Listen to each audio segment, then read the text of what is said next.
Ha? Ano yan? Ang pangit na kanyang itsura! Hindi! Parang... Parang halimaw! Aswang! Hanggat wala akong nakikitang ebidensya na may kinalaman siya sa pagkamatay ni Dino, hindi ako maniniwala sa lahat ng sinasabi mo. Mas masahol ka pa sa halimaw. Kahit ang walang kamuwang-muwang na sanggol na nasa sinapupunan ng aking ina, pinahamak mo! Isa kang impostor! Nililang mo ako! Napaniwala mo ako sa kasinungalingan mo! Ang tanga-tanga ko! Ang tanga-tanga ko talaga!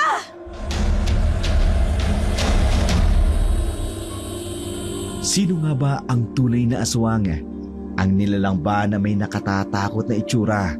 Balbon ang buong katawan, mahahaba ang mga kuko, matutulis ang ngipin, o ang mga nilalang na mapanghasik ng kasamaan, mapagpunla ng mga hindi totoong kwento na ikasisira ng isang tao. Magandang araw po sa inyong lahat. Isa na namang natatanging kwento ang ibabahagi namin sa inyo, padala ng isa naming masugid na tagapakinig. Ang kwento ay iikot sa buhay ng dalawang magkapatid na Dedeng at Sandra. Si Sandra ay ubod ng ganda at mahinhin, kaya pinanghinalaan siyang aswang dahil sa pagiging mailap nito sa mga tao.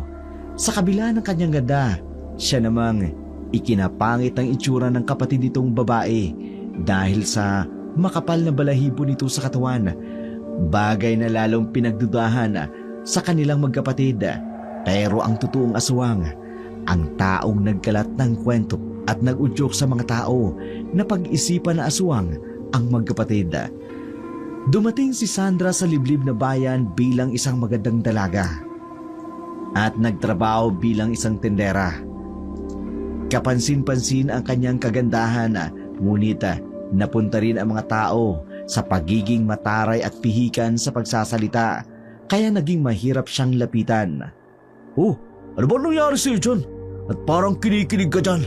Kung kailan ka pa nagkaedad ng 40 tsaka ka pa kinikilig ng ganyan. Di ko makakalimutan yung bagong tindera sa palengke, pare. Kakaibang ganda niya. Hindi nga siya bagay na maging tindera eh. O ano naman bago sa tindera? Ka naman pare, ba't ka naman kinikilig? Ano naman nakakakilig dun? Ang tanong, kayo na ba? Hindi pa, pero nararamdaman ko hindi magtatagal. Mapapasa akin siya. Niligawan mo na ba? Hindi pa nga eh. O hindi magiging kayo. Gago. Paano mo nasabi? Yung babaeng tinutukoy mo, hindi malayong magustuhan ng iba. Uubos siya ng ganda. Tsak na marami kang karibal doon.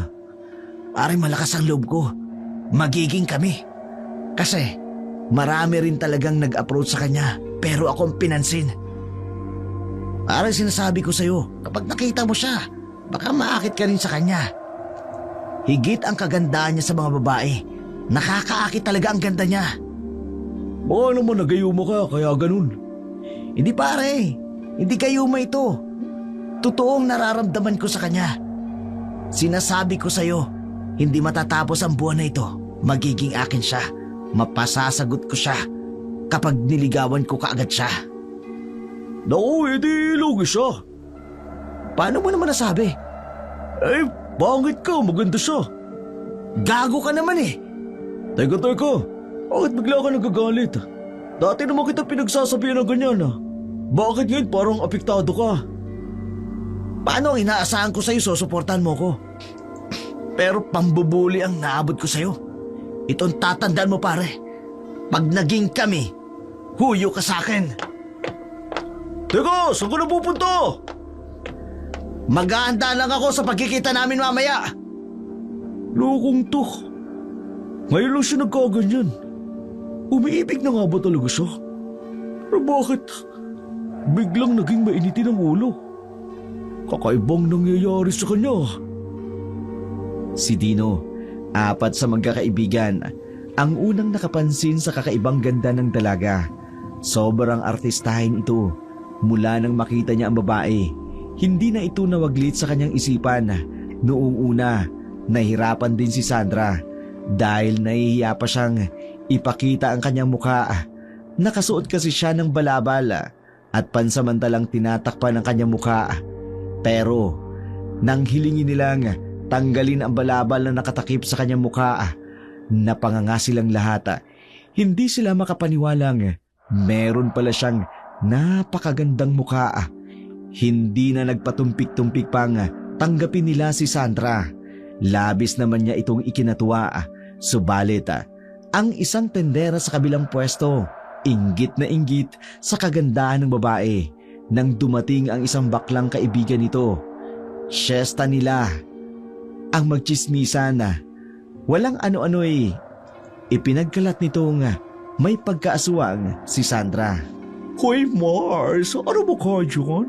Parang sinasagal ka ng buhaya dyan ha.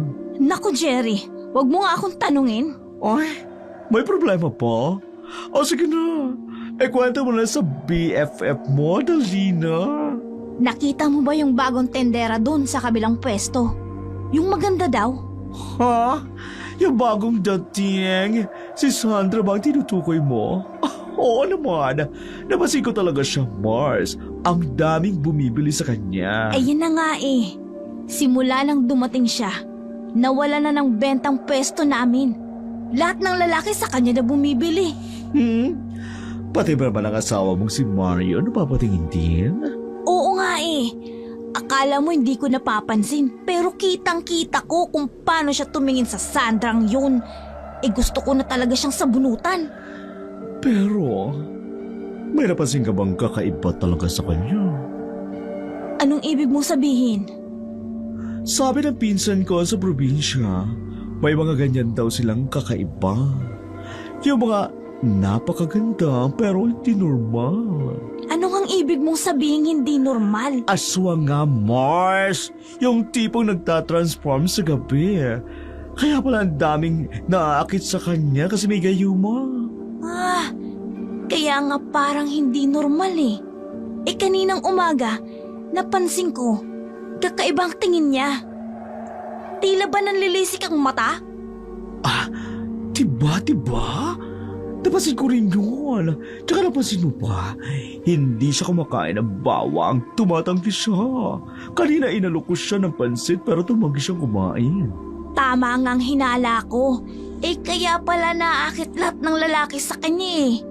Huwag mong sabihin pati si Mario. Ay Mars, malalim na iniisip mo ha, pero posible yan. Kailangang malaman to ng lahat. Hindi pwedeng may aswang dito sa palengke namin. Tama! Ikukwento ko rin ito kay Aling Pepang, kay Mang Tasyo, yung matandang lalaking chismoso rin, para malaman ito ng lahat. Ano ba pinagchichismisan niyo dyan? Wala. Pinag-uusapan lang namin yung bagong tindera. Nakamili, tigil-tigilan mo na yung chismis na yan ha. Nagtatrabaho yung tao tapos ganyan ka mag-isip. Mars, pinoprotektahan ba siya ni Mario? Yan na nga eh. Yan nga eh. Simula nang dumating yung babaeng yan, nagbago ka na. Puro depensa ka sa kanya. Tama na yan. Saan ka naman kukuha ng kwentong aswang? Para kang bata. Bata? Ako? Ikaw nga tong parang teenager kung makatingin sa kanya eh. Akala mo hindi ko napapansin? Wala akong tinitingnan ha. Naiinis lang ako sa mga chismisan ninyo. Uy, grabe. Defensive masyado May tinatago ka ba? Ha? Mars, Mario? Ikaw Jerry, tigil-tigilan mo yan ha. Huwag mo nang gatungan ng asawa ko. Umalis ka nga rito. Ay, nice dress si Papa Pierre. Sige, alis na ako ha. Baka mamaya aswingin pa ka ni Sandra. Oh, nakita mo na. Pinagtatanggol mo pa siya. Sigurado ako ngayon, may kakaiba talaga sa babaeng yan. Tama na. Magbenta ka na lang.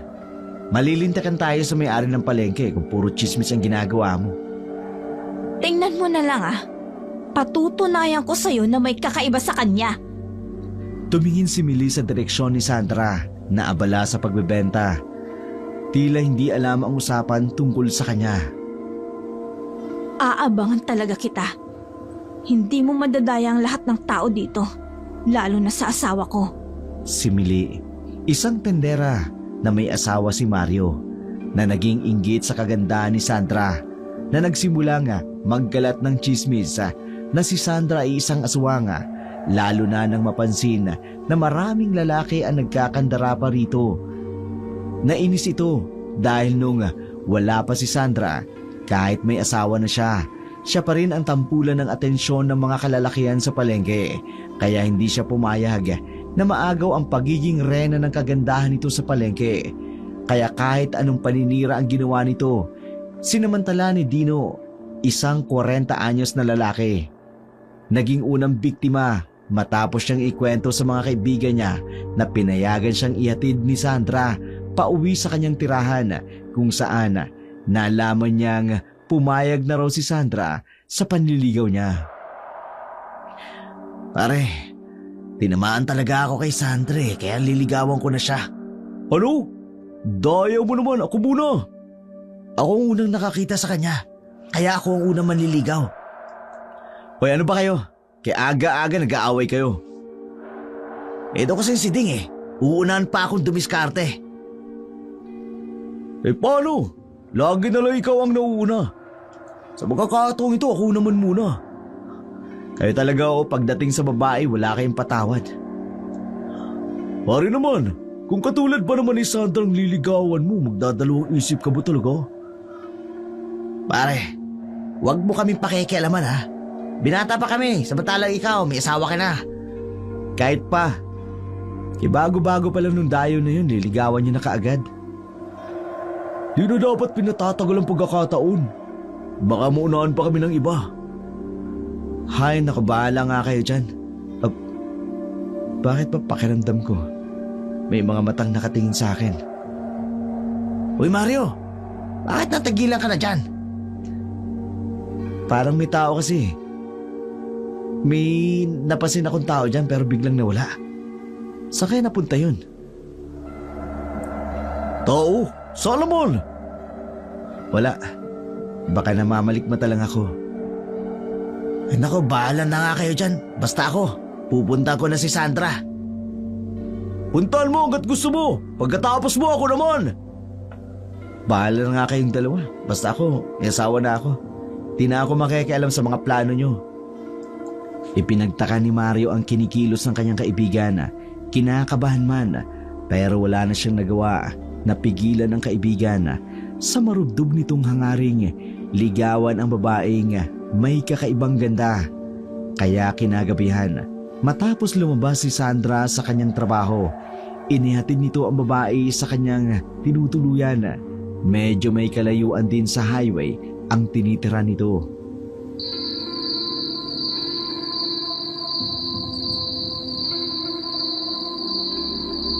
Dito ka pala nakatira? Oo, nangungupahan lang ako rito. Kararating lang namin. Ilang araw pa lang ang nakalilipas. Bakit ka ba nagtsatsaga sa lugar na to? Malayo ito sa highway. Wala naman ako magagawa.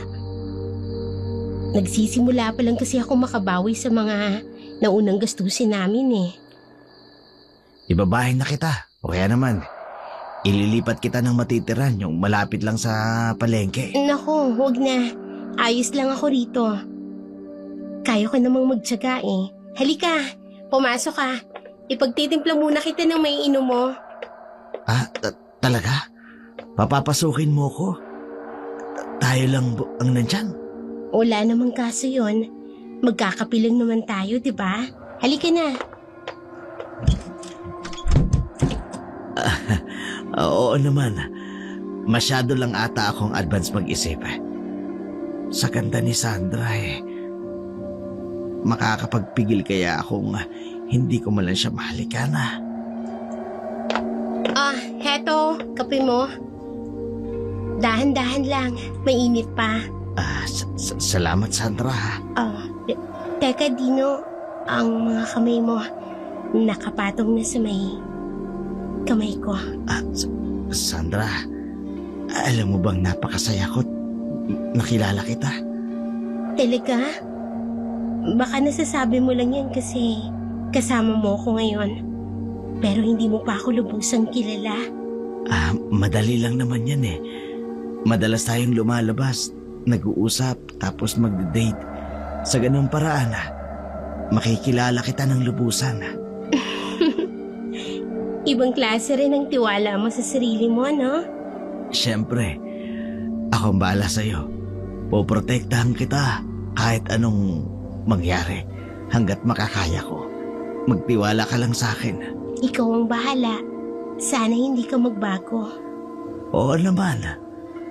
Alam mo ba, Sandra, mula nang makilala kita, hindi ka na mawala sa isip ko. Sa mga oras na ito, hindi ko mapigilan ang sarili kong manabik sa'yo at... Ano, Dino? Ano yun? Bakit may ingay akong narinig sa Wala yun. kwarto ninyo? Baka pusa lang yun. Teka, sandali. Ano yan? Ha? Bakit ang kanyang itsura? Hindi! Parang halimaw! Dino! Dino, sandali lang! Dino! Dino, sandali! Ayoko na Dino! rito! Ayoko na rito! Bakit ka ba lumabas? Bakit ka nagpakita? Hindi ka dapat lumabas. Alam mo ba sa ginawa mo? Lalo mo lang inilalagay sa kapahamakan ng buhay mo. Ang buhay nating dalawa. Paano kung ipagkalat nun ang tungkol sa nakita sa'yo? Diba kabilin-bilinan ko? Wag na wag kang lalabas ng kwarto kapag may bisita ako. Sandali! Hindi naman ako nagagalit sa iyo. Nag-aalala lang ako. Sana naman intindihin mo rin ako. Inaalala ko lang. Paano kung ipagkalat nun ang nakita niya? Paano na tayo ngayon? Pero huwag kang mag-alala. Gagawa ko ng paraan para maayos ito. Pasensya ka na kung napagtaasan kita ng boses. Kinaumagahan, nakita na lamang ng taong bayan ang dugo ang bangkay ni Dino na palutang-lutang sa ilog. Wala kasing makapagturo kung sino ang may kagagawa noon kahit kalat ang tsismis na si Sandra ay isang aswang at pinanghihinalaang may kagagawa ng krimen. Pero hindi pa rin mapigilan ng ilan ng mga kalalakihan ang magkagusto kay Sandra. Maraming haka-haka na isa siyang aswang pero binaliwala lamang ito ng mga kalalakihan. Mario, si Dino, patay na siya. Nakita siya sa ilog malapit kay Sandra. Hindi pa rin ako makapaniwala. Kasama pa lang namin siya kahapon. Saan? Kagabi? Saan ka ba kagabi? Bakit ba? Sabi mo kasama mo siya. Saan kayo? Nag-inuman. Umalis siya na maaga. Pumunta siya kay Sandra, no? Hindi niya sinabi. Nakita siya sa ilog malapit kay Sandra. Tingin mo lang coincidence yun? Mili, wag mong sisihin si Sandra. Aswang yan. Kinain niya siguro si Dino. Naririnig mo ba ang sarili mo? Ano ka ba? Bakit mo ba siya pinagtatanggol? Nakita kita kung paano ka tumingin sa kanya. Hindi ko siya ipinagtatanggol. Ayoko lang magkalat ka ng kwentong hindi naman totoo. Pag lumapit ka pa sa kanya, ikaw nang susunod. Walang aswang, Mili. May pumatay kay Dino, pero hindi si Sandra. Puro lalaking pumupunta sa tindahan niya. Normal ba yun? Normal lang naman yun. Maganda siya at mabait. Hindi ibig sabihin nun, asawang na siya. Nakita ko siya isang gabi. Parang lumilipad. Ano ka na? Paano man nananaginip ka lang? Tigilan mo nga yung kwento mo na yan. 5 taon na tayo dito. Walang dayo na tumatagal. Tapos, biglang siya? Tama na, Mili. Katang-isip lang yung mga sinasabi mo, hindi totoo yan, ha?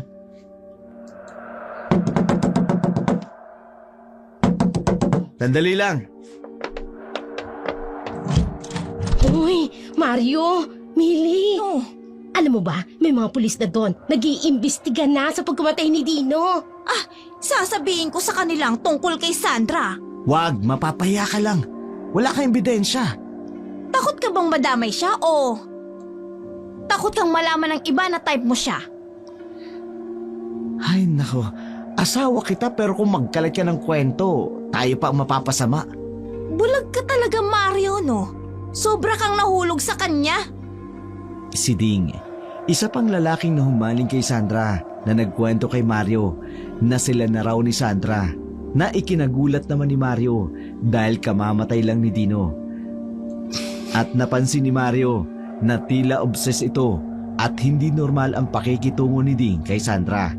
Bigla tuloy nitong naisip ang mga paratang ng asawa sa babae.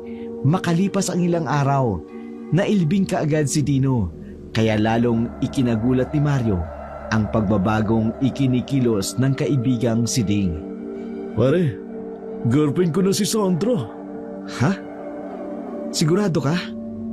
Ilang araw pa lang namamatay si Dino. Kalilibing lang niya. Wala namang ebidensya na siyang pumatay kay Dino, di ba? Wala pa isang linggo kayo na? Siya yung huling kasama ni Dino bago siya namatay. Hindi ka ba natatakot? Kahit ano pang sabihin nila, niligawan ko talaga siya. Kung gusto mo pang mabuhay, tigilan mo na yan. Hindi siya tao. Aswang daw siya at siyang pumatay kay Dino. Aswang?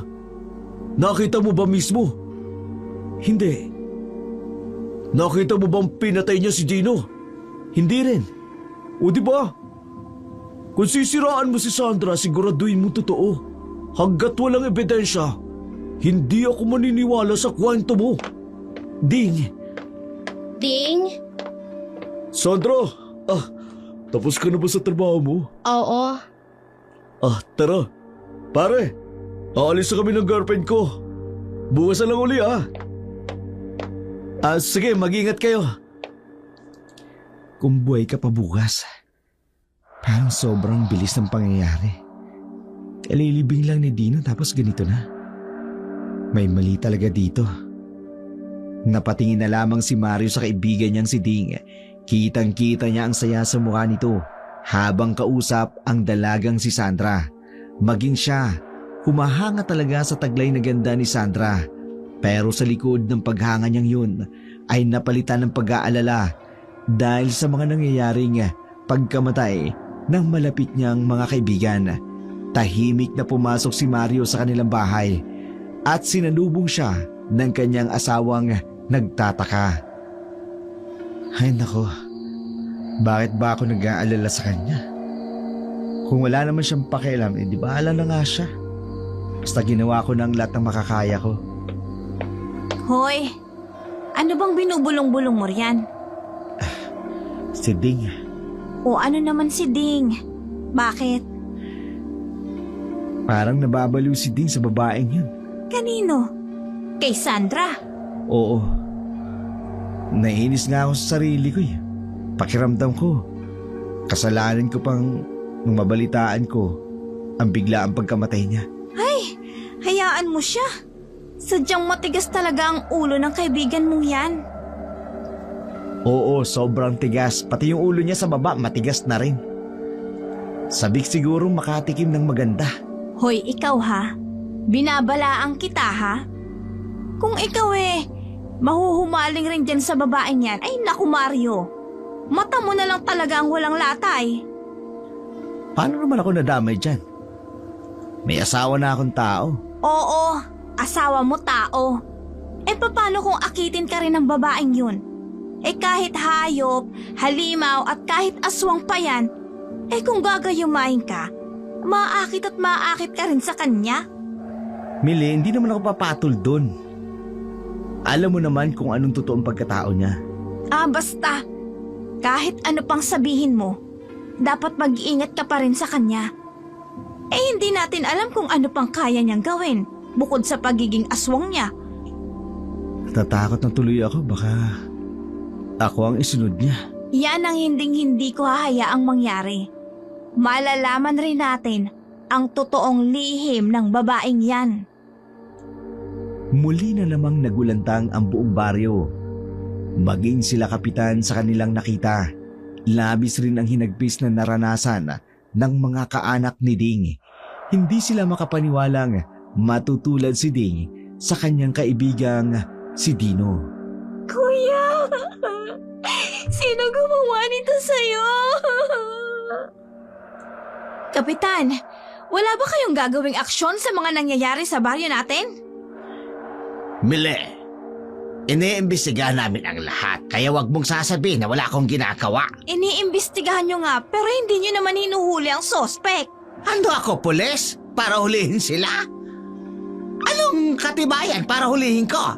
At sinong suspect? Ikaw talaga. Mili, ano ka ba? Huwag ka nga mangingialam kila kapitan.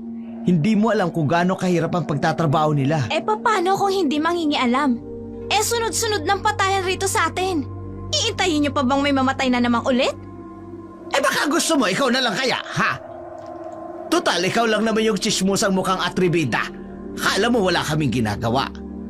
Hindi ko naman sinabing hindi namin uhulihin. Kailangan lang natin ng dumaan sa tamang proseso. Ano po bang proseso ang kailangang pagdaanan para hulihin agad ang may sala? Eh alam naman ng lahat na ang babaeng si Sandra ang huling nakikitang kasama nito bago sila namatay. Mili, ano ka ba? Tumigil ka nga sa kadaldalan mo. Baka kung ikaw naman ang madiin sa ginagawa mo. Eh paano ako madidiin? Eh hindi naman ako ang kasama ng mga namatay. Tumutulong pa nga akong malaman ni Kapitan ang katotohanan, di ba? Hindi ko maaaring basta na lang pagbasihan ang sinasabi mong yan. Alam kong wala kang ibang sasabihin. Iwanan mo na kami rito. Kami ang mas nakakaalam ng dapat namin gawin sa kasong ito. Bahala nga kayo. O sige, gawin nyo ang gusto nyo. Tingnan lang natin kung hindi lalala ang sitwasyon niyan. Ay, nako. May mga chismosa talagang akala mo nakatatas na sa kapitan. Bida-bida. Parang kakandidato siya sa susunod na eleksyon. Nainis si Mili sa tinuran sa kanya ni Kapitan. Dismayada siya.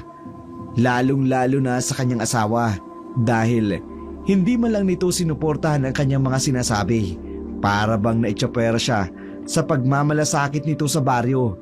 Naisipan tuloy ni Mili na puntahan at imbestigahan ang lugar na kinatatagpuan ng bangkay ng binata. Gusto rin kasi niyang mismong silipin ang pinakabahay ng dalaga. Ano ba talagang ginagawa natin dito, Mili?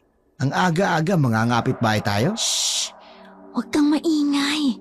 Malapit dito ang bahay ni Sandra. Bakit tayo naririto? Talagang gusto mo ko ipahamak, ano? Anong ikaw lang? Kasama mo ko.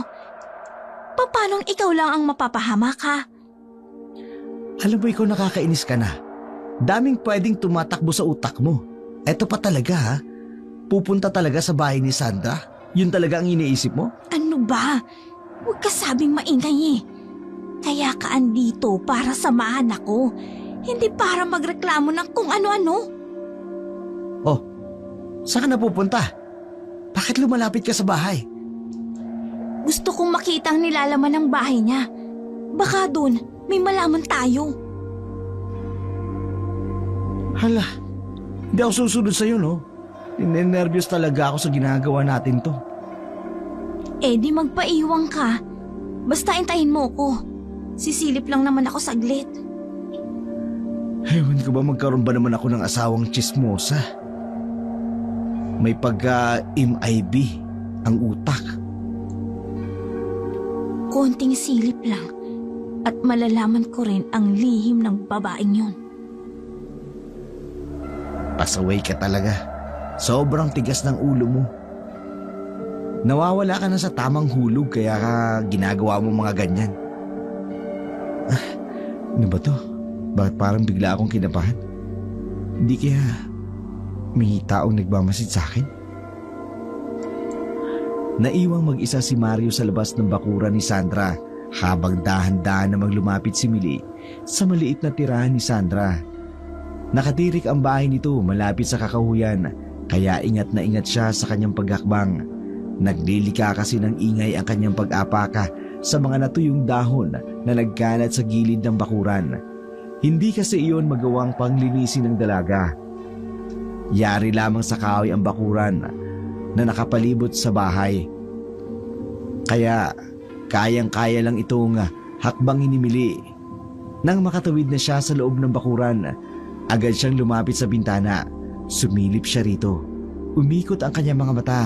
Inakala niyang maraming kakaiba siyang makikita roon, pero kabaliktaran nang maabutan niyang malinis ang buong bahay at halatang masinop ang mga kagamitan ni Sandra. Pero sadyang pangahasimili, hindi ito nakontento. Itinuloy niya ang kanyang plano. Tuluyan na siyang pumasok sa bahay ni Sandra. Malinis nga ang bahay nila. Pero may pagkaburara rin ng babaeng ito. Hindi ba siya nag-iisip? Maghapon siyang wala para sa palengke. Pero iniiwan niya lang na hindi nakakandado ang pintuan ng bahay. Ibang klase rin siya. Wala namang kakaiba sa bahay na to. Bukod sa ordinaryong mga kagamitan lang ang makikita mo rito, mukhang wala man lang gumagalaw sa pagkakaayos ng mga gamit niya. Palibhasa, siya lang mag-isa. Teka, ano yun? Ako lang naman ang naririto. At kung nasa palengke si Sandra, dapat na walang nag-iingay sa kwarto. Hindi kaya pinasok na rin na magnanakaw ang bahay niya? Pakialam ko. O kung hindi naman, baka may inaaligaan siyang halimaw sa pamamahay niya. Hala, mukhang malalaman ko na kung anong pinakatatagong lihim ni Sandra. Ang kailangan ko lang gawin ay buksan ang pintuan ng kwartong to. Huli ka! Anong ginagawa mo rito? Oh, Sandra? Ang lakas ng loob mong pumasok sa pamamahay ko nang walang pasabi. Anong kailangan mo? Ang totoo niyan napadaan lang ako sa bahay mo. Nagbabaka sakaling nandito ka, pero hayun nga, wala ka. At saka may narinig akong maingay sa silid. Gusto ko lang naman silipin kung ano yun. Pwede kitang kasuhan ng trespassing sa ginawa mo. Pumasok-pasok ka sa loob ng bahay ko nang walang paalam. Wag! Hindi ko naman talaga sinasadyang pumasok. Ganito na lang. Lalabas na ako ng bahay mo, iiwan na kita at pakiusap. Kalimutan na lang natin ang nangyaring ito. At saka pangako, wala akong pagsasabihan tungkol sa narinig ko. Payagan mo lang ako makaalis. Mananahimik na ako. Umalis ka na. Bago pa magbago ang isip ko. Thank you! Salamat, Sandra! Mabuti na lang. Hindi siya lumabas. Baka kung nagkataon. Baka kung anong panibagong kwento na naman ang ipagkakalat niya. Bago pa maabutan ni Sandra si Mili sa loob ng bahay niya, nakita ni Sandra si Mario sa kakahuyan na malapit sa labas ng kanyang bahay. Napatingin siya rito. Bumawi naman ng tingin si Mario, dala ang kanyang pagkahiya. Sa pagmamanman nila sa bahay nito, agad siyang umalis. Naaasiwa kasi siya na maghintay sa labas sa kanyang asawa. Samantala, agad na tinungo ni Mili ang tahanan ni Aling Milagrosa. Hindi na kasi ito nakatiis na ikwento sa matanda. Nang nakita at narinig nito sa loob ng bahay ni Sandra, siya ang pinakamatandang pinagkakatiwalaan sa kanilang baryo. Dito niya nabanggit ang kanyang napansin sa bahay ni Sandra. Ano ba kasing pumasok sa kokote mo at pumunta ka pa talaga sa bahay ng babaeng yon? Aling Mila, natatakot na kasi ang asawa ko. Puro mga kaibigan niyang mga lalaki ang sunod-sunod na namamatay. Kaya sinubukan naming alamin ang kahit anumang bagay na makikita sa bahay niya. Kaso, wala ka namang nakita. Sabi mo nga'y malinis ang bahay. Nakaayos lahat ng mga gamit. Oo nga, pero may kakaibang ingay ako narinig dun sa isang kwarto. Anong meron sa ingay na yon? Yun na nga eh. Bago pa ako makapasok, pinagilan na ako ni Sandra. Eh tinakot pa akong kakasuhan ng trespassing pag hindi daw ako umalis sa bahay niya. Kung ang sinasabi mong ingay na narinig mo sa kwartong yon, ang nilalang na pumaslang sa 2 binatang na humaling kay Sandra, malamang ginagamit niyang kagandahan niyang taglay para akitin ang mga lalaki at ipakain sa alaga niyang aswang ang mga binatang kasama niya. Oo nga. Tama ka, Aling Mila. Naku, may saaswang pala talaga ang lahi ng babaeng yan. At mga lalaki pa talaga ang mga pinupuntiryan niya. Mili, marami akong alam tungkol sa aswang. Gusto mo bang malaman kung paano natin malalaman kung may alaga nga siyang aswang? Palalabasin natin siya sa paraang alam ko. Talaga? Paano? At anong gagawin natin, Aling Mila? Hindi maitago ni Mili ang pagkasabik niyang malaman ang sekretong alam ni Aling Milagrosa. Sinabi na nito ang isang bagay na makapagpapalabas raw sa aswang. Kaya excited na umuwi si Mili sa kanilang bahay para ikwento sana sa kanyang asawa ang kanyang natuklasan. Pero hindi niya akalaing may naabutan siyang kakaiba sa kanyang asawa. Mario, asawa ko! Nandito na ako! Nakakainis. Hindi ko talaga makalimutan. Parang may sumisiksik sa isip ko. Huwag kang lalapit. Huwag kang lalapit sa akin. Huwag kang lalapit.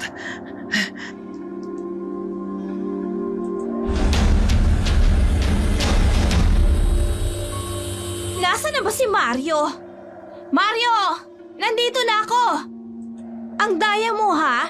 Sabi ko sa'yo, intayin mo ako. Paglabas ko kanina ng bahay ni Sandra, bigla kang nawala. Nakakainis ka talaga. Labayan mo na ako. Labayan mo na ako. Hindi ka dapat narito. Ha? Mario? Mario, ano bang nangyayari sa'yo? Bakit ka ba nagkakaganyan? Mamamatay na rin ako. Kukunin niya ako. Kukunin niya ako. Mario, ano bang pinagsasasabi mo? Sinong kukuha sa'yo?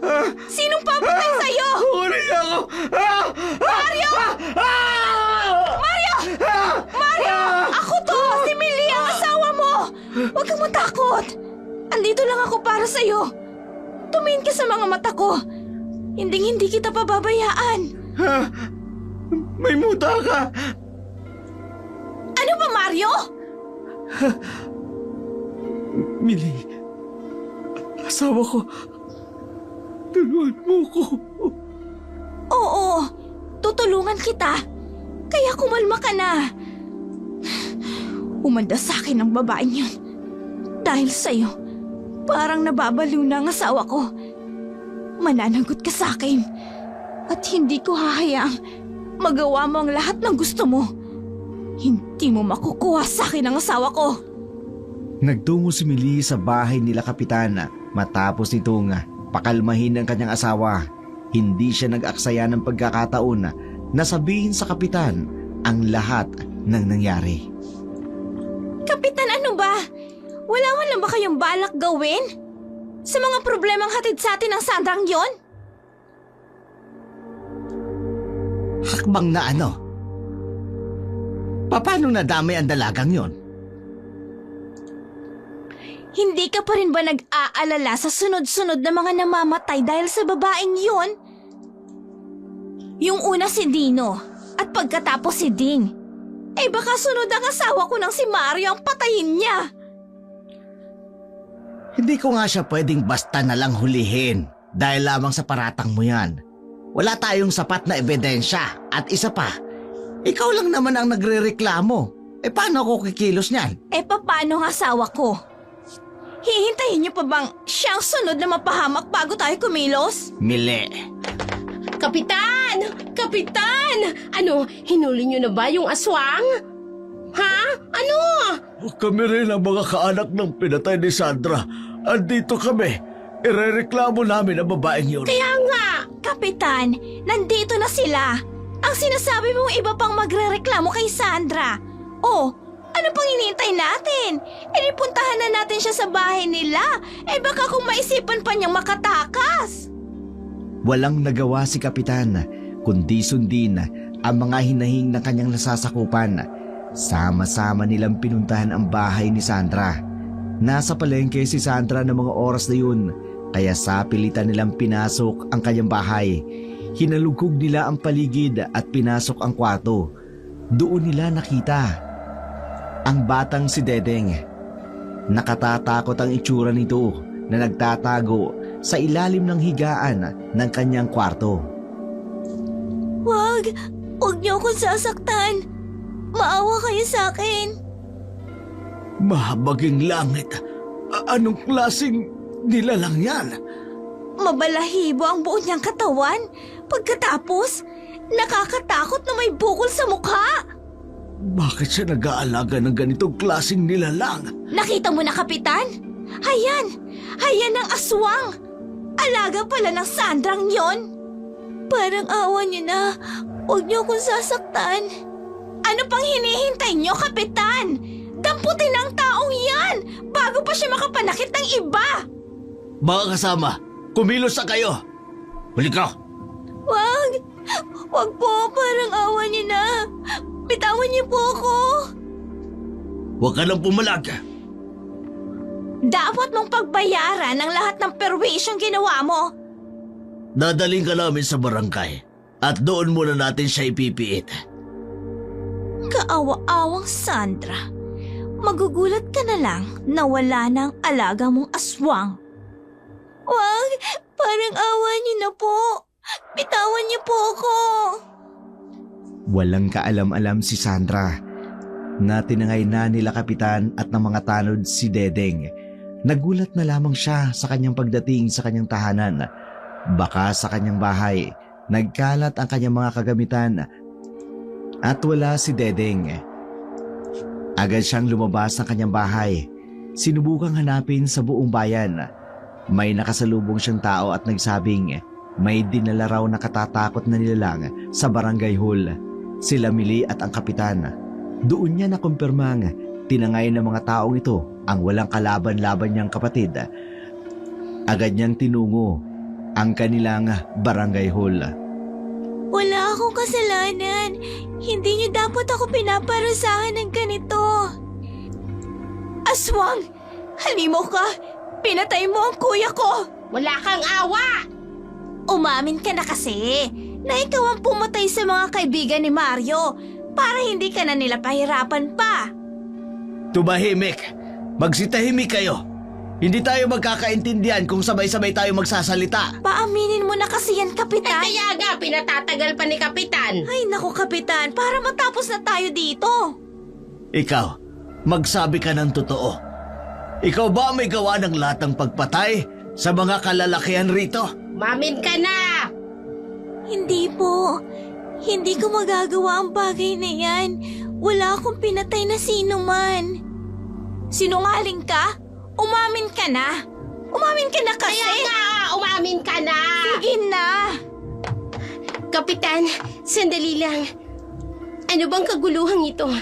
Bakit niyo tinangay papunta rito ang kapatid ko? So, kapatid mo pala talaga ang aswang na to? Oo, siyang kapatid ko. Pero tao siya at hindi siya aswang. Kaya wala kayong karapatan saktan at laitin siya. Sandra. Ano po bang problema, Kapitan? At bakit niyo tinangay ang kapatid ko nang walang pasabi at inilagay niyo pa sa bukatot na yan?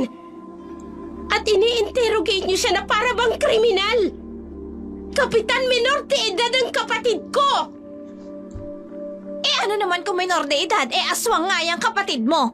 Dahil ang alaga mong aswang ang pumatay kay Ding at kay Dino. At binabalak pa niyang biktimahin ang asawa ko si Mario. Ano? Ang kapatid ko ang pumatay sa kanila? Oo!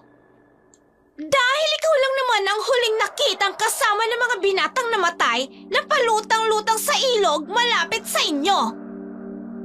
Totoo ba ang paratang na ito, Sandra? Hindi po, Kapitan. Wala kaming kinalaman ng kapatid ko sa pagkamatay nilang dalawa. Oo, ako ang huling kasama nila. Pero hindi sapat na basihan yon para paratangan nyo kaming kriminal, lalong-lalo na ang kapatid ko. Yung mga yun, buhay silang umalis sa pamamahay ko. Ano pa paano mo ipapaliwanag ang mga insidente na malapit lagi sa bahay nyo ang natatagpo ang mga bangkay nila? At isa pa, may kung anong gayuma kang ginagawa sa kanila para lalo silang mahumaling sa'yo. Sila ang lumalapit sa akin. Hindi ko sila ginagayuma. Kung tutuusin pa nga, kusa silang umaalis kapag bigla nilang nakikita ang kapatid ko. Eh sino ba naman kasi ang hindi matatakot sa itsura ng kapatid mo? Tingnan mo nga, may bukol na nga sa mukha, puno pa ng buhok ang buong katawan niya. Isa siyang halimaw na nagtatago sa katawan ng tao. Ganito na po ang aking itsura. Pero hindi ako masamang tao. Hindi ako aswang o halimaw na sinasabi niyo. Tao rin po ako kagaya ninyo. Oo, ganyan ang itsura ng kapatid ko. Nakatatakot at pinangingilagan ng lahat. Pero hindi siya halimaw o kung tawagin ninyong aswang. May sakit siya. May kondisyon siya na nagpabago sa kanyang itsura. Sakit? Paano niya nakuha ang ganyang itsura? Kung sakit lang ang dahilan ng pagkakaganyan niya. Kaya siya nagkaganyan. Dahil isinumpa ng isang nilalang ang aking ina noong ipinagbubuntis niya noon ang kapatid ko. At kung nagtataka kayo kung bakit kami naririto, yun ay para hanapin ang nilalang na nagsumpa sa kanya. Sinungaling! Napakagaling mong gumawa ng kwento! Hindi mo kami basta lang mapapaniwala sa lahat ng mga sinasabi mo! Sige, para sa ikatatahimik ng lahat at para malaman din natin ang totoong nangyari. Sa ilalim ng batas, sa Revised Penal Code, Article 124, labag sa batas ng arbitraryong pagdakip, lalo na sa isang may kondisyon. May karapatan ng kapatid ko sa tamang proseso. Hindi siya dapat pinapahirapan ng walang ebidensya. Suriin niyo ang bangkay ng mga biktima. Alamin kung tugma ang mga kagat ng halimaw na sinasabi ninyo sa kapatid ko. At kapag napatunayan yung siya nga, kusa kaming susuko at tatanggap ng kaparusahan ninyo. Payag po ako sa kagustuhan ng ate ko. Mapatunayan lang po na wala akong kasalanan. Ha? Anong mga article? May pa-revise penal code pa? May alam din siya. Napakatalino pala ng babaeng ito. Sige, gagawin natin ang sinabi mo. Para wala tayong pagsisihan sa uli.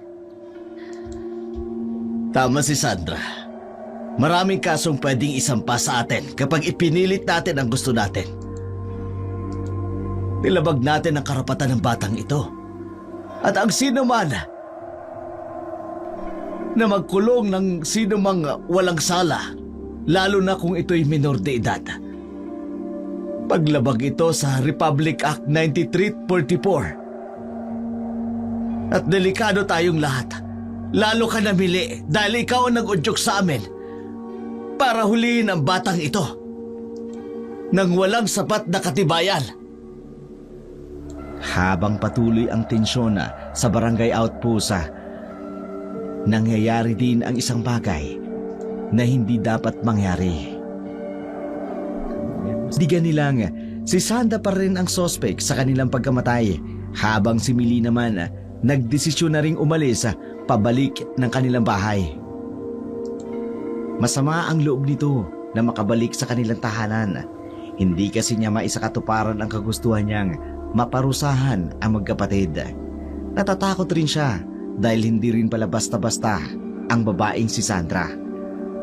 Nagpahinga na lamang siya saglit sa kanilang silid. Hindi niya agad napansin kanina pa wala ang kanyang asawa. Hinanap niya ito. Nang makumpirma niyang wala ang kanyang asawa, napilitan siyang lumabas muli para hanapin si Mario. Samantala, kanina habang nasa barangay hall sila, isang nakatatakot na pangyari ang naganap kay Mario. Mario, halika. Sumunod ka sa akin. Itigil mo yan. Masakit na sa tenga pagtawag mo sa akin. Lubayan mo na ako.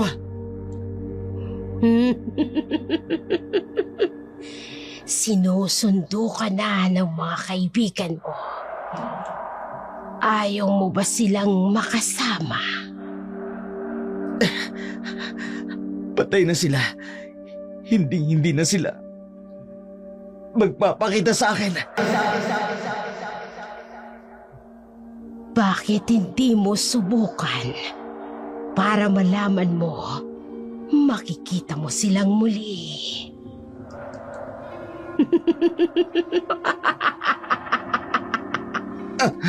Umalis ka na sa utak ko. Huwag mo uguluhin pa. Ayoko na. Ayoko na. Hindi nakatiis si Mario. Sa patuloy na pagtawag sa kanya ng isang kakaibang nilalang, umalis siya sa kanilang bahay.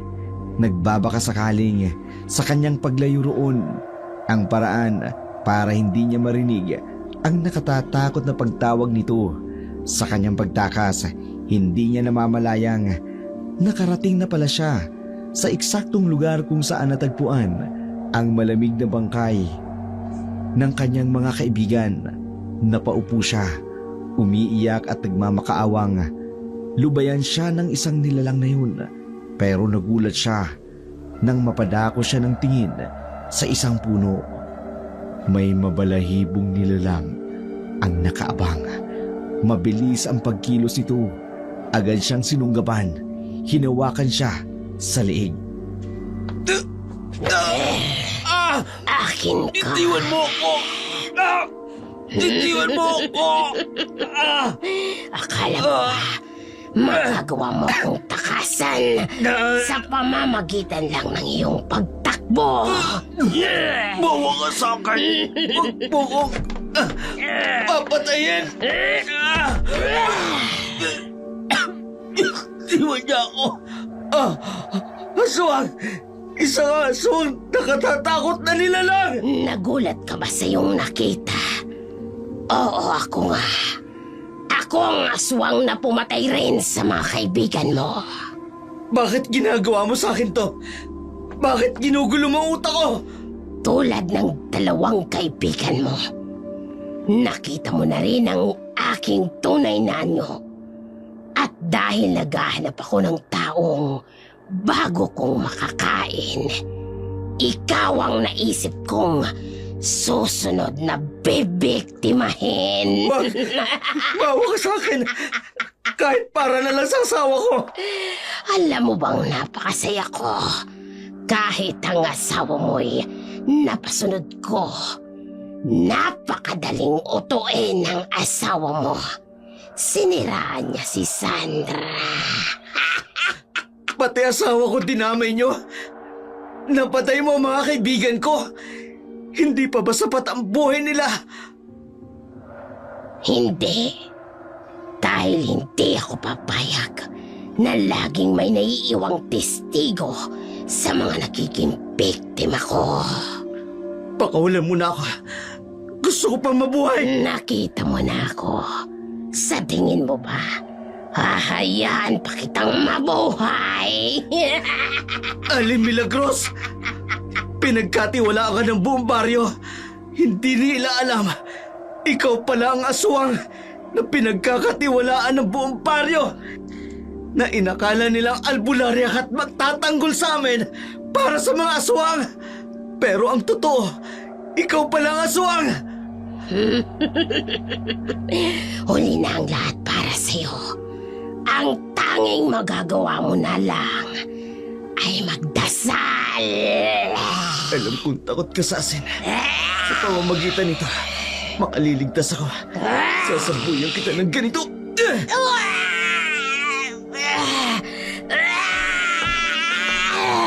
Asin! Walang iya ka. Mahina ka na. Pero pilit ka pa rin lumalaban. Papatayin talaga kita! Tawakan niyo na naman ako. Tama Tama na! Walang epekto sa akin ang konting asin na isinaboy mo.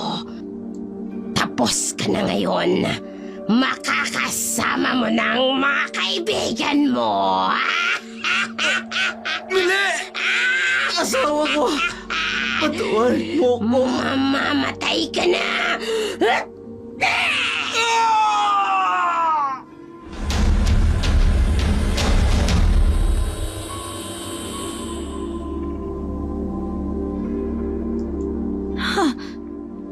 Ano yun? May narinig akong ingay sa kagubatan.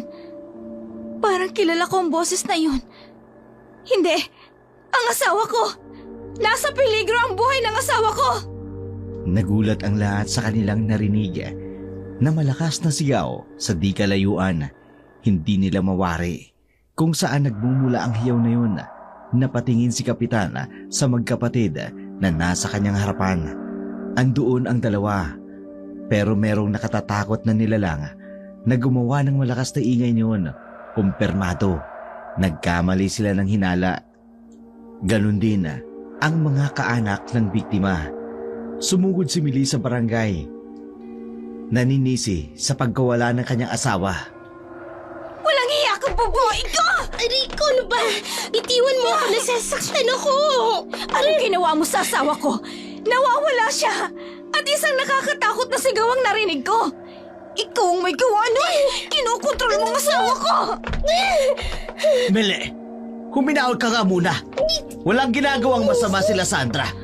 Kanina ko pa sila kinakausap, kaya imposible ang sinasabi mo. Ang preso ko! Masyado ka nang naapektuhan ng lahat ng nangyayari. Tahimik lamang sila rito habang kausap ko. Kaya paano nila magagawa ang sinasabi mo? Sila ang dahilan ng pagkawala ng mister mo, ha? Paano mo masasabi yon? Pero Kapitan, sino pa bang ibang pwedeng gumawa nun? Matindi ang galit nila sa akin. Dahil pinadampot ko sila rito. Sapat ng dahilan yun para gawa nila ng masama ang asawa ko. Wala akong ginagawa! Nananahimik ako rito! Huwag mo nang pilugin ang ulo ko. Tulad ng ginawa mo kay Kapitan. Masyado nang sarado ang isip mo, Mili. Imposible ang lahat ng paratang mo. At hindi na rin tama ang ginagawa mo na pagwawala rito. Mga walang iya kayo! Itong tatandaan nyo. Lalo ka na. Ikaw, Kapitan. Lalo ka na, Sandra. Kapag may nangyaring masama sa asawa ko, sisisihin ko kayong lahat. Asawa ko, nasan ka na ba? Sana ba nagpunta ang asawa ko? Uy, Mili! Mili! Halika! Sumama ka sa amin! Bakit? Si Mario! Natagpuan nila sa kakahuyan! Halika na, bilisan mo! Ano? Agad na sumunod ang lahat sa sinasabi ng nakakita kay Mario. Nagulantang sila sa kanilang naabutan. Ang katawan ni Mario na wala ng buhay. Wakwak ang katawan at halos matuyuan na ng dugo sa pagkalat nito sa lupa. Napasubsob na lamang si Mili sa walang buhay na katawan ni Mario. Maging sila Kapitan at Sandra, hindi makapaniwala. Dito na natahimik si Sandra. Alam niyang may kinalaman sa pagkamatay ng tatlo ang lalaki sa tunay nilang pakay sa lugar na yun. Kaya kinausap niya ng masinsinan ang Kapitan.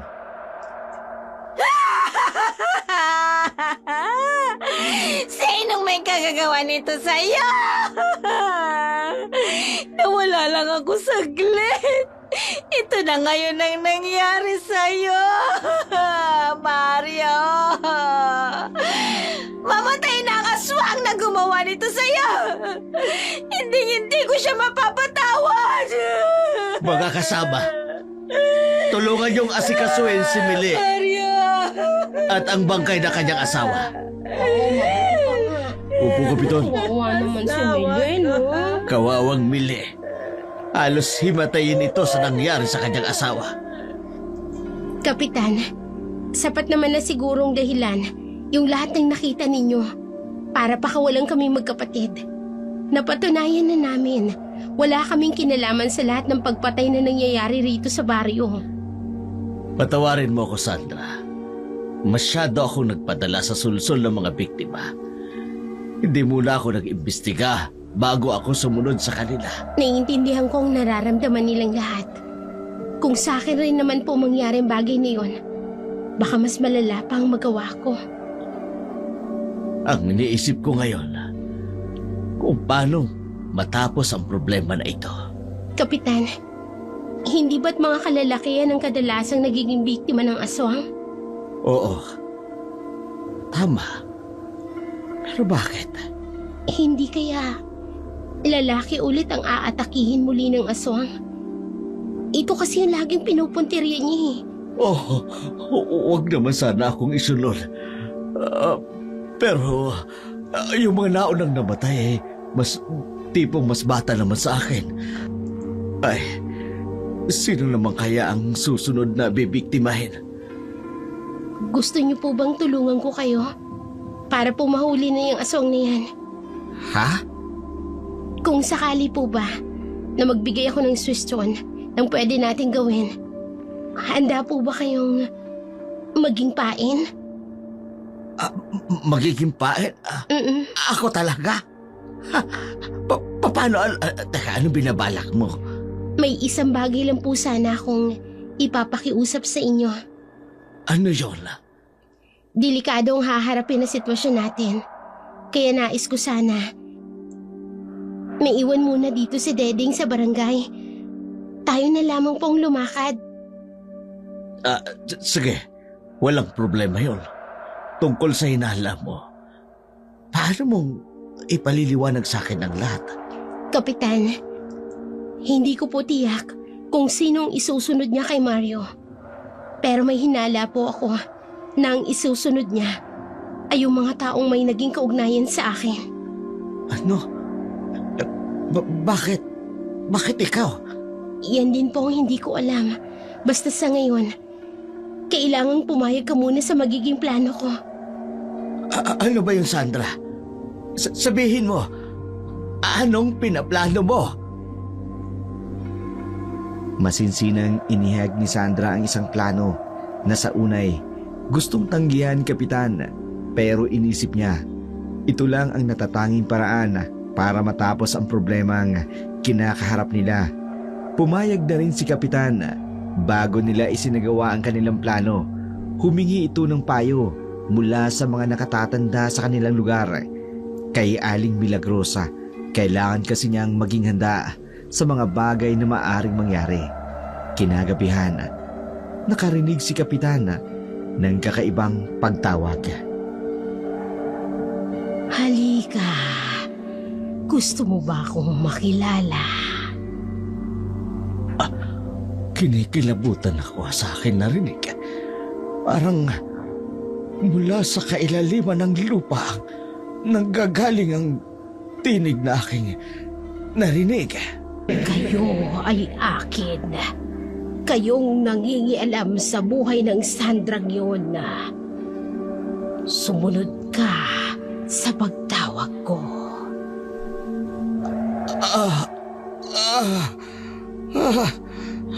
Biglang sumakit ang ulo ko. Sumakit ang bewang ko. Parang nabibingi ang tenga ko. Tiis lang ng konti, Kapitan. Nakasunod lang ako sa'yo. Hindi mo matatanggihan ang aking pagtawag.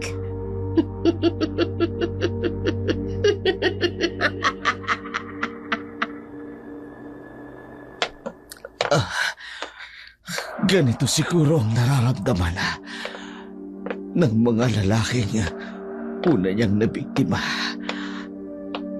Sandra, pinagkakatiwalaan kita.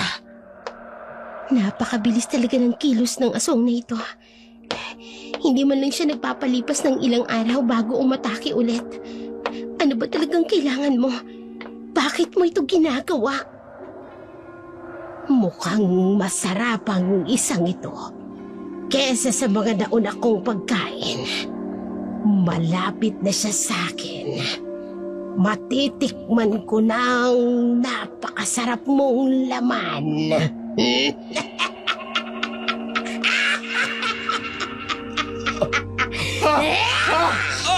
Aswang!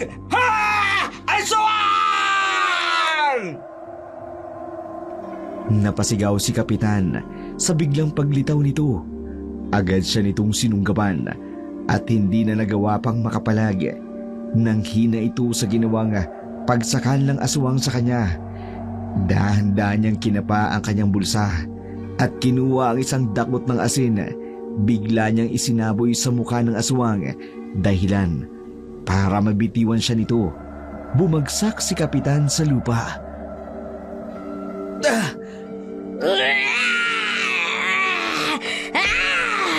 Ang mukha ko, pati ang mata ko, maapdi! Muntik na ako ron. Sandra! Kumilos ka na! Mga walang iya! Akin ang lubid! Tatalian natin siya! Hindi, malakas ang isang yan. Hindi basta-basta mapipigilan ng isang ordinaryong lubid lang ang katawan niya. Pangas ka! Ang lakas ng loob niyong sugurin ako at sunugin ang mukha ko! Atake sa Sandra! Kapitan! Ilag! Hindi porket sugatan ng mukha ko, hindi ko kayo magagawang saktan! Ano bang balak mo, Sandra? Nakakabawi na siya agad ng kanyang lakas. Hindi niyo ko basta-basta matatalo. Mahihina kayo. Lalong-lalo ka na, Sandra. Sinasabi ko na nga ba, ako talaga ang pakay mo at hindi ang mga kalalakihan rito. Ngayon mo lang nahalata. Pinatutunayan mo lang kung gaano ka kahina. Huwag mo nang idamay ang mga taong naririto. Kung ako ang kailangan mo, sa akin mo ibuhos lahat ng galit mo. Sa'yo, sigurado kang sa'yo ko lang ibabaling lahat ng galit ko.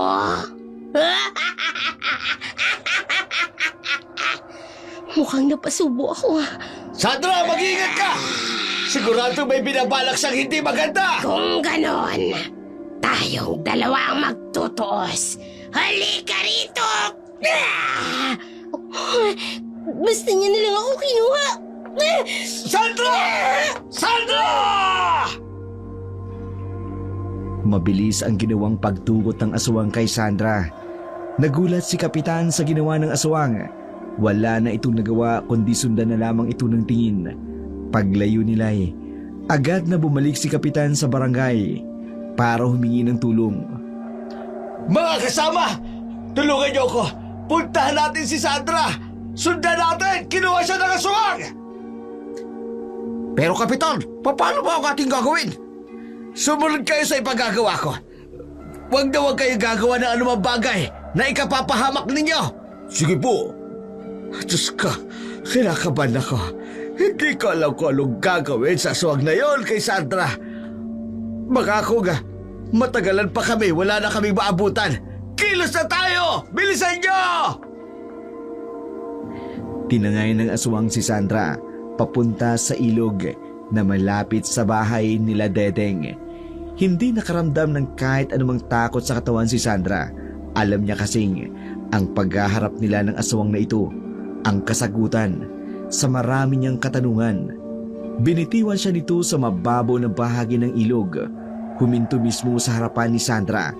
Kitang-kita ni Sandra ang nangangalit nito ng mga ngipin para sa kanya na para bang pagkakataon ito ng pinakahihintay niyang pangyayari. Handa ka na ba sa katapusan mo, Sandra? Bakit mo ba ginagawa ito? Ano bang naging kasalanan ko sa'yo at ng bayang ito para magkalat ka ng lagim rito? Hindi mo alam. Hindi niyo alam ng kapatid mong abnormal ang kasalanang ginawa niyo sa akin. Ang aswang nito, Alam niya ang tungkol sa kapatid ko. Kayo! Kayo ang dahilan kung bakit ako ngayon nag-iisa. Kayo ang dahilan kung bakit ako iniwan ng lalaking pinakamamahal ko. Wala akong naging karelasyon. At kahit kailan, wala akong natatandaang inagrabyadong tao. Kaya paano mo nasasabing kasalanan namin ito? Ang iyong ina, siya ang punot dulo ng lahat ng ito. Kayong pamilya niya ang totoong sumira ng buhay ko. Ang babaeng inahanap namin ng kapatid ko, naririto ngayon sa aking harapan. Ang tagal kong hinintay ng pagkakataong makarap ka at maiparanas sa'yo ang lupit ng sakit ng ginawa niyo sa akin. Namatay ang aking ina. Bakit hindi mo na lang kalimutan ang lahat? Wala akong pakialam. Kahit patay na siya. Kayo ng kapatid mo magdaranas ng paghihirap na dapat maranasan ng iyong ina. Kaya nga harapin niyo ang galit ko! Ate! Dedeng! Naloka na. Paano nakalabas mag-isa si Dedeng? Ibiniling ko siya sa mga tauhan ni Kapitan na bantayan ito. Ang kapatid mo, naririto rin. Nagtagumpay pala ang ginawa kong pagsumpa sa kanya. Mas nakatatakot pa ang itsura niya sa dapat na inaasahan ko. Unti-unti nang lumalabas ang lahat ng katotohanan. Ikaw ang may kasalanan ng lahat ng ito sa kapatid ko! Oo! Ako nga yun. Dahil galit na galit ako sa iyong ina. Inagaw niya sa akin ang pinakamamahal kong lalaki. Si Itay? Ako ang dapat na mapapangasawa ng iyong ama. Pero tinalikuran niya ako nang malamang ipinagbubuntis ng babaeng yon ang iyong kapatid. Pawiin mong sumpang ibinigay mo sa kanya. Hindi ko magagawa ang bagay na yon. Dahil hindi ako mismo ang nagdasal ng sumpa. May inutusan akong ibang tao para gawin sa kanya ang bagay na yan. Kaya pagdurusahan niya ang bagay na yan habang buhay. Mas masahol ka pa sa halimaw. Kahit ang walang kamuang-muang na sanggol na nasa sinapupunan ng aking ina, pinahamak mo. Kulang pa yan sa lahat ng sakit na ginawa ninyo sa akin. At pati ako, nagawa niyong siraan sa mga tao para lang mapaghigantihan lang kami. Talagang nakikiayon lang sa akin ang pagkakataon. Kaya nga hindi na ako nagpatumpik-tumpik pa. Nagantihan ko kayo sa kahit anong pagkakataon. Naging napakabuti talaga sa akin ang kapalaran. Sabay ko na kayong tatapusin! Dedeng! Umalis ka na! Delikado ang buhay nating dalawa! Sa takot ni Dedeng, hindi na nito nagawa pang sumunod sa pinag-uutos ng kanyang kapatid. Ito agad ang pinagbalingan ng galit na aswang. Patakbo pa sanang ililigtas ni Sandra ang kapatid, pero sadyang napakabilis ng aswang. Binihag ito at sinakal ng walang awa. Tama na! Ako na lang ang harapin mo! Huwag ang kapatid ko! Mag-antay ka, Sandra! Pagkatapos ko sa kanya, ikaw naman ang isusunod ko! Ate! Panoorin mo ang unti-unting pagbawi ko sa buhay niya! Hindi pwedeng manood lang ako. Ano bang nangyayari sa akin? Wala man lang akong magawa para sa kapatid ko. Magpaalam na kayo. Ate! Dedeng! Andito na kami! Ano? Ito bagay sa'yo! Ang kurong ko! Inumpas mo! Dedeng! Sinundan niyo pa talaga kami! Mga pangahas na nilalang! Ikaw ang pag-ahas! At dami mo nang biniktima sa bayang ito! At hindi na ako papayag bilang kapitan! Nasaktan mo pa ang sino man sa aking mga kabarangay! Lalo na ang dalawang ito! Haharapin kita! Walang hiya ka, Milagros! Ikaw lang pala ang aswang! Pinagkatiwala ka ng buong barangay! Dahil ang buong akala namin, kakampi ka namin! Albularya ka na magliligtas sa amin! Pero ang totoo! Ikaw pala ang demonyo! Ang galing ni Kapitan! Ang tapang! Mabuhay si Kapitan! Okay! Salamat! Teka! Ang aswang! Huliin niya! May ilang kasama si Kapitan na dumating sa kinaroroonan ni Sandra. Gamit ang buntot pagi na pinahiram nito, inatake niya sa likuran ang bahagi ng aswang. Dito nakawala si Dedeng na hinang-hinana. Habol ang hiningang makabawi sa pagkakasakal sa kanya. Marami nang nalaman si Sandra sa kung anong dahilan ng pagpunteriya nila sa kanila. Pinakiusapan ni Sandra ang ilan sa mga tanod na lumayo at ilayo si Dedeng sa kanilang kinaroroonan. Agad naman silang tumalima. Si Kapitan naman, katabi ni Sandra, isasagawa ang una nilang pinag-usapan. Kami na ang bahala kayo, Dedeng. Umalis na kayo ngayon din. Hahabulin niya kayo. Oras na makabawi agad ito ng lakas. Mga mahihinang nilalang. Dahil sa buntot pagi, nasaktan niyo ako. Talagang ginagalit niyo ako.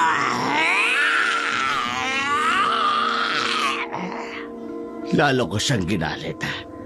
Ano bang gagawin natin, ha? Alam ko na ngayon ang totoo.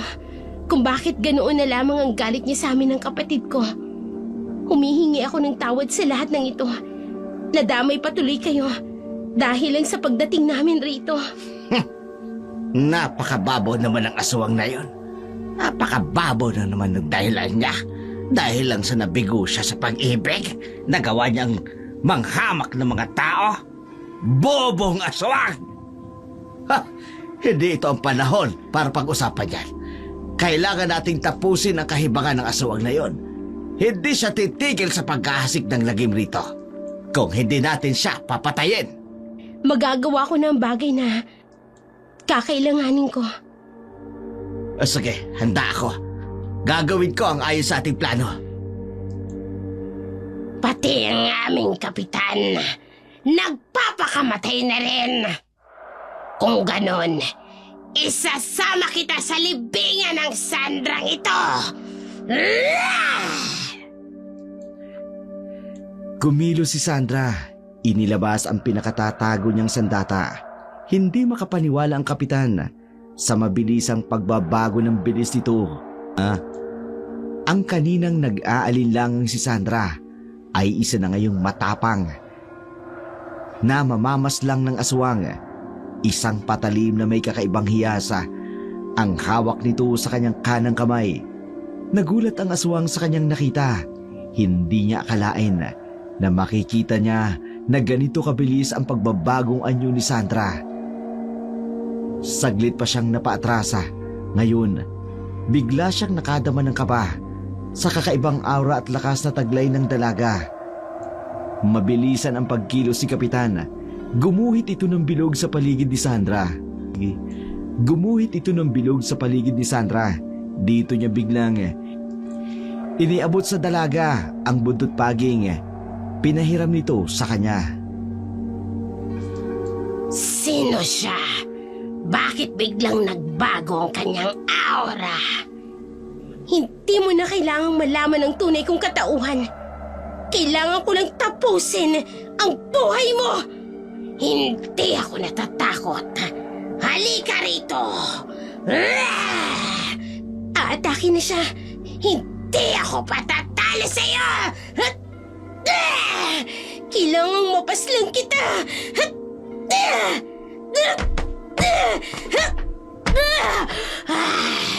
Puwiset ka! Huwag kang aalis sa bilog na yan, Kapitan.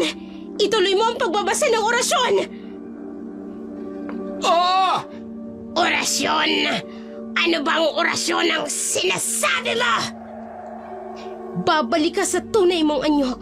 Hindi ka lang basta makakapanirahan sa baryong ito. Kailangan mo lang tuluyang mawala. Ano nangyayari sa akin? Bakit parang nangihina ako? Kapitan! Ituloy niyo lang ang inyong ginagawa. Oo! Nangihina na po siya. Hindi maaari. Bakit bumabalik ako sa aking dating anyo?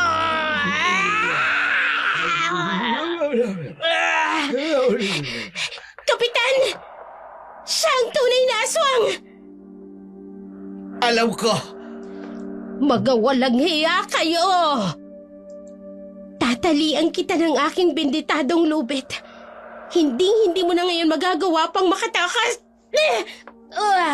Hindi maaari ito. Nagbalik na ako sa aking anyong tao. Milagros! Ikaw nga! Ikaw nga! Ako nga. Ako ang aswang na pumatay sa mga binata. Ako rin ang aswang na pumatay kay Mario. At lalong ako rin ang aswang na gustong-gustong paslangin ang magkapatid na Dedeng at Sandra. Isa ka pa ba din sa matandang kinukonsultahan ko ng mga bagay? Pagkatapos malalaman ko lang ang ganito. Isa kang demonyong Milagros! Napaniwala ko pala kayo ng husto. Ibig lang sabihin nun, sadyang mahihina kayo. Manahimik ka! Sandra! Sandra, isa pa! Isa pa! Isa pa sa mukha! Sa mukha! Tama na. Huwag mo na siyang saktan. Nanghihina na siya ng husto. Ngayon ko lalong nararamdaman ang galit ko sa kanya. Ilang taon kong hinanap ang may kagagawan ng kasawiang palad ng aking ina at ng aking bunsong kapatid. Ikaw lang pala yun. Nasusuklam akong nakita ko ang iyong anyong tao. Nagpanggap ka pang mabait. Yung pala, nagbabalak ang paslangin kami. Amanos na tayo. Kaya ano pang inaantay mo? Paslagin mo na ako! Sandra! Huwag! Hindi ka katulad niya. Sapat na ang nagawa natin. Nahuli natin siya. Kailangan niya pagbayaran ang lahat ng kasalanan niya.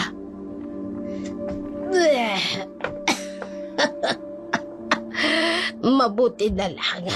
Hindi niya ginawa. Nawala na siya ng malay kung kailan pa senior citizen saka pa gumagawa ng kabalpalan. Hindi na sana ginamit niya na lang salang natitira niyang oras sa mundong ito. Pasalamat siya. Hindi ako katulad niya, Kapitan. Kayo nang bahala sa kanya. Ipinagkakatiwala ko na sa inyong parusa na gusto niyong ipataw sa kanya. Ipasasabatas natin ang lahat. Kakasuhan natin siya ng nararapat.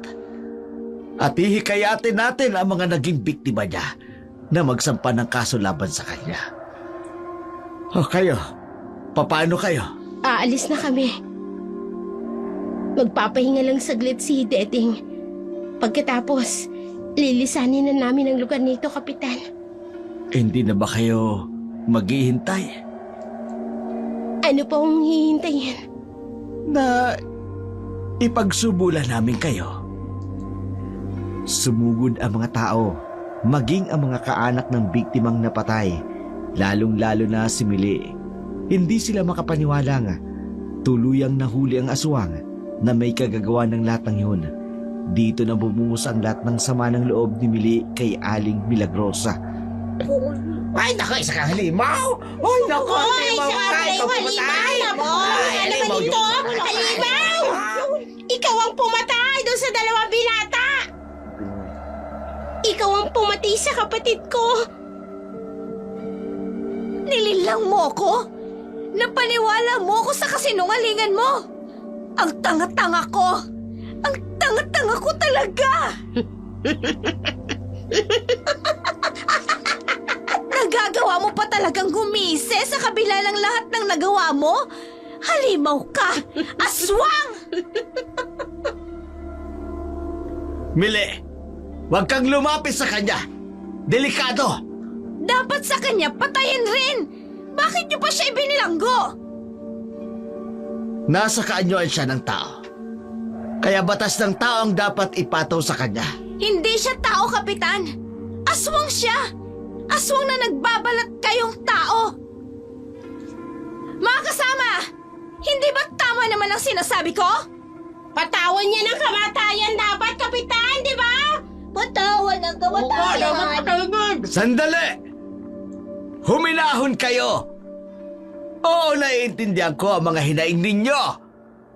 Baka nakakalimutan nyo. May isang tao pa kayong dapat hinga ng tawad. Bakit nyo inuunang gawin yon? Yun ang muna ang una nyong gawin. Ang humingi ng tawad sa taong pinahamak ninyo at siniraan bago nyo pag-initan si Milagros. Ha? Oo nga pala no, si Sandra. Nasaan na sila? Andun sila ngayon sa kanilang bahay. Nagpapahinga. Kapitan, pakiusap. Bantayan yung maigi ang aswang na yan. Hindi pa kami tapos sa kanya. Oo, ako na bahala. Bantay sarado ko siya. Ang iniisip ko lang, baka pagkabalan ako may gusto sa kanya kung lagi ako nakabantay sa kanya. Kaya sa tanod ko na lang siya ipagkakatiwala. Labis na napagod si Sandra sa nangyaring sagupaan nila ni Milagrosa. Ang kapatid naman nitong si Dedeng, naabutan niyang natutulog sa kanyang kwarto. Hinimas niya ito sa ulo at hinalikan sa noo. Ngayong nalaman niya na ang buong katotohanan, kailangan na nilang lisanin ang baryong yun. Wala nang dahilan para manatili sila roon. Lumabas sila ng silid. Natigilan siya nang makitang may tao sa kanilang harapan. Nilapitan siya nito. Pinagbuksan ang pinto.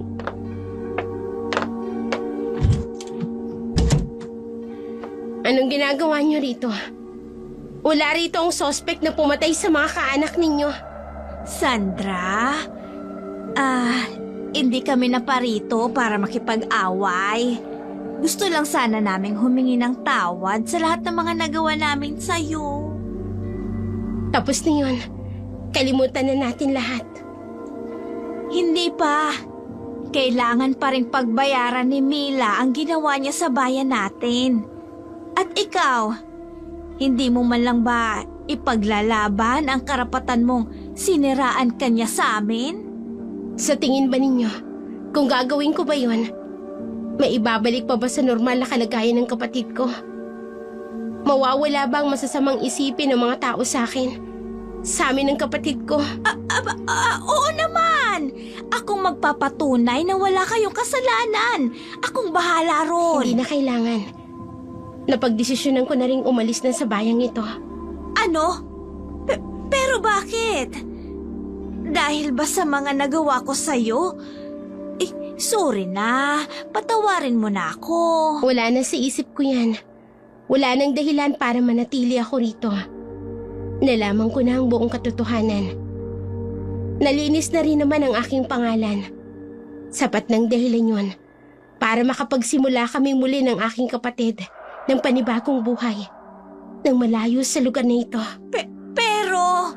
Kung ang ginagawa mong pagkumbinsi sa akin para manatili, ay ginagawa mo yan para makabawi sa mga masasamang bagay na nasabi mo tungkol sa akin, huwag mo nang abalahin pa ang sarili mo. Dahil matagal ko nang kinalimutan ang lahat ng nangyari. Gusto ko lang talagang maging kaibigan ka. Yun lang. Pasensya na. Sa ngayon, Mas mahalaga sa akin ang mawala ng traumang naranasan ni Deding sa lugar na to.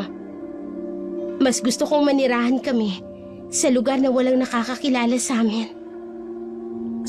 Sige, pero basta ba kung sakaling maisipan mo ulit na bumalik rito huwag kang mahiyang magsabi sa akin, ha? Sige. Ay, bago ko nga pala makalimutan. Siya nga pala, eto may dinala ako mga prutas. Sariwa ito. Para sa akin? Hindi. Para sa kapatid mo. Para naman makakain siya ng masustansyang pagkain. Salamat sa mga ito. Teka sandali. Ngayon ko lang pala masasabi na napakaganda mo pala talaga. Kakaiba ang ganda mo. Kaya naman pala naaakit ang mga kalalakihan sa'yo. Dahil kakaiba ang ganda mo, naiya naman ako sa sarili ko. Malungkot na umalis si Millie sa tahanan ni Sandra. Alam kasi niyang napakaraming masasamang salita ang kanyang binitiwan sa dalaga. Paunti-unti, nagliligpit na ng kanilang iilang mga gamit si Sandra. Nagpasya kasi silang aalis kinabukasan sa lugar na yun. Abala ang lahat na makabalik sa kanilang normal na mga buhay. Matapos kasi ang insidente ng kaguluhang ginawa ni Milagrosa, nag-iwan ng matinding takot sa mga taga-baryo ang pag-atake ng aswang. Kaya nang mahuli nila si Milagrosa, naging simulain ito para isipin nilang ligtas na sila sa mga oras na yon. Matapos ang lahat ng kaguluhang naganap sa lugar na yon, nagpasya sina Sandra at Dedeng na tuluyan ang lisanin ang lugar. Habang nagliligpit sila ng kanilang gamit, dumating si Kapitan para personal na magpaalam. Sino yan? Ako ito, si Kapitan.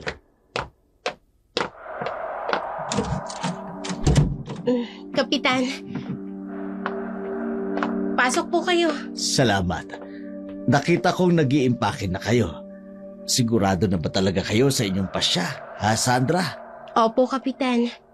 Wala na po kaming dahilan para manatili pa rito. Natuklasan na namin ang katotohanan.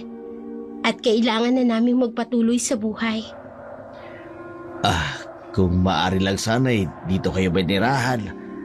Naging malaking tulong din ang ginawa mo sa pagsugpo namin kay Milagros. Maraming nagbago ang pananaw, lalo na para sa kapatid mo. Gusto mo ba, ate, na manatili na lang tayo rito? Hindi, Dedeng. Mas makakabuti sa atin na magsimula sa isang lugar na walang nakakakilala sa atin. Naiintindihan ko. Saan niyo pala planong pumunta? Sa isang barangay po na malapit sa lungsod. May kakilala ako ron na handang tumulong sa amin.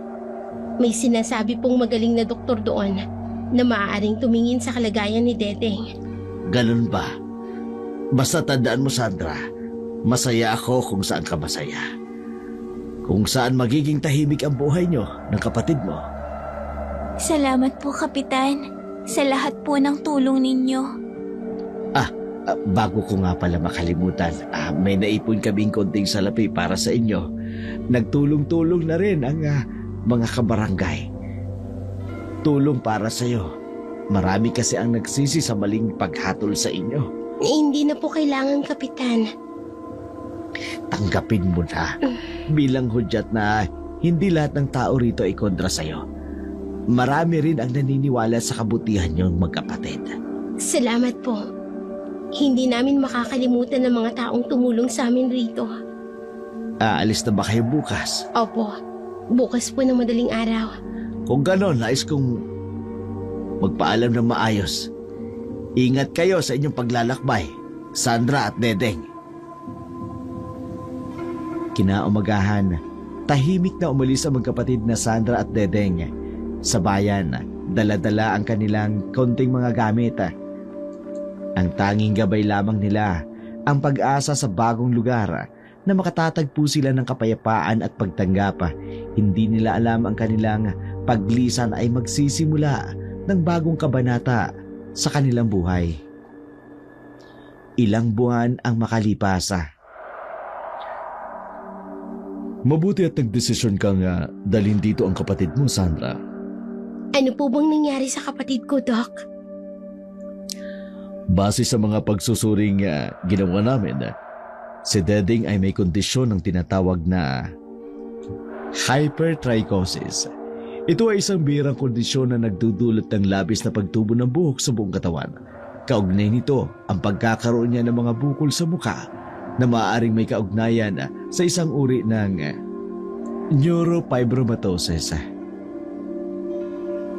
Ibig sabihin, hindi siya isinumpa? Hindi, Sandra. Ito ay isang medikal na kondisyon na maaaring ipinanganak dala ni Deding. Maaaring nangyari noong ipinagbubuntis siya ng iyong ina. Tulad ng paglalantada sa ilang mga kemiko o gamot, ngunit hindi ito sumpa. Ibig sabihin po, maaari akong gumaling. Hindi ganun kadali, Dedeng. Ngunit may mga panggamot tayo na maaaring makatulong upang mabawasan ang mga sintomas. Ang mahalaga, maiintindihan natin ngayon ang iyong kondisyon. Matutulungan ka naming mamuhay ng mas normal. Salamat po, Doc. Hindi niyo alam kung gaano kalaking ginhawa ito para sa amin. At kayo, Sandra, bakit hindi ka tumanggap ng manliligaw? Ha? Nabalitaan ko maraming lalaki ang humahanga sa'yo, maging dito sa aming lugar. Mukhang napag-alaman niyo na rin po yun, Doc. Tama po. Pero naisip ko na unahin muna ang kapatid ko.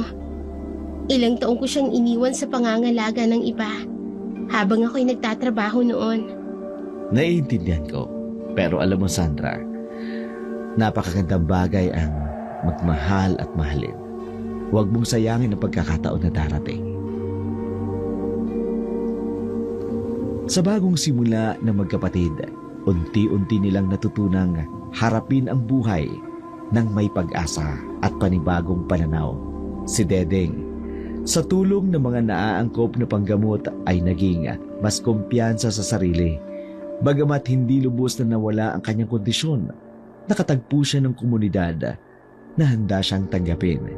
Si Sandra naman, na dating kilala sa kanyang pambihirang kagandahan, nakilala sa lugar bilang isang mabuting kapatid at maaasahang kaibigan.